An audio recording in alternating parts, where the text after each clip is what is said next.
doon kung hindi nagbago nga. Kasi ano lang yun eh, high-low. Sa pinakanan niya. Oo. Ayan o. Clutch switch, ayan din o. Ayan o. Sa mga TMX, meron ito.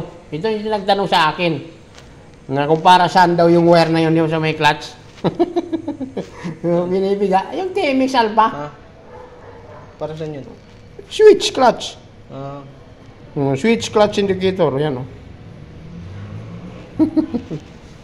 Ito yung ano? Ito naman, di ba? Oh. Yung naalala mo yung ginawa nating Meron pa nangyari ATV. yung Oh, nagpapintura lang siya ng mugs. Meron pa nakaraan kami. Ito yon, siya ang sukat yan, sinusukat Ilang ng ano? pillar gauge yan. Standard 0.2. Yes, sir. May nangyari din sa ano eh. Ayan o, ang pinakama 0.5 sa inches, ito naman millimeter. Depende sa pillar gauge na gagamitin mo. Yun ang distansya yun ng sensor